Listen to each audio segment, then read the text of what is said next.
Nalgonda RWS ఎస్కి Ramana Naik superintendent Lakshma Reddy అవినీతి నిరోధక శాఖకు చిక్కారు.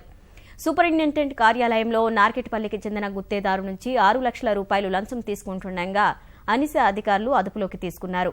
సూపరింటెండెంట్ లక్ష్మారెడ్డి ఎస్కి ఛాంబర్లో లంచం తీసుకుంటుండగా పట్టుకున్నారు.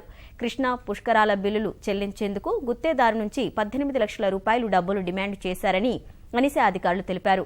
అటు ఎస్కే రమణ నాయక్ ను అనిసా కస్టడీలోకి తీసుకుంది. ఈ అధికారికి హైదరాబాద్ డిడి కాలనీలో ఇల్లు, కోదాడ, సూర్యాపేటలో వ్యవసాయ భూములు ఉన్నట్లు అధికారులు గుర్తించారు. పరిగి డీఈగా పనిచేస్తూ గతంలోనూ రమణ నాయక్ అనిసాకు చిక్కారు.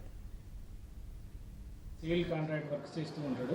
గత సంవత్సరం కృష్ణ పుష్కరాలకు సంబంధించి ఆర్ఓ డ్రింకింగ్ వాటర్ ఫెసిలిటీ టెంపరీగా అరేంజ్ చేయడానికి గాను ఈయన 39 వర్కులు నామినేషన్ పేరు మీద ఆర్డబ్ల్యూఎస్ నుంచి అతనికి పనులు ఇచ్చారు. 39 వర్క్స్ ఇచ్చారు. 30 వర్కులకు గాను అతనికి బిల్లులు అయినాయి. 9 బిల్లులు పెండింగ్ ఉన్నాయి. ఈ 9 బిల్లులు పెండింగ్ చాలా రోజుల నుంచి పెండింగ్ ఉన్నాయి సార్ అని చెప్పేసి ఎస్సీ గారిని కలిస్తే నాకు దానిలో కూడా ఏం డబ్బులు లేదు, 6 లక్షలు లంచంగా ఇస్తే నీకు కౌంటర్ డివో ప్రొసీడింగ్ ఇస్తాను, నీకు బిల్లులు అవుతాయని చెప్పాడు. 6 లక్షలు కూడా తీసుకుని వచ్చి మన సూపరింటెండెంట్ లక్ష్మారెడ్డి గారు ఉంటారు, ఆ లక్ష్మారెడ్డికి ఇవ్వండి అని చెప్పి అతను చెప్పాడు. లక్ష్మారెడ్డి ముందే చెప్పాడు. ఈ 6 లక్షలు ఇప్పుడు బ్యాంకు ద్వారా రావడం లేట్ అయితే సార్ అనగా ఏమీ లేదు, కరెంట్ అకౌంట్ నుంచి దొరికితే వస్తున్నాయి, ఇప్పుడు 6 లక్షలు క్యాష్ రూపాయలు ఇవ్వాల్సిందే అని చెప్పేసి చెప్పాడు.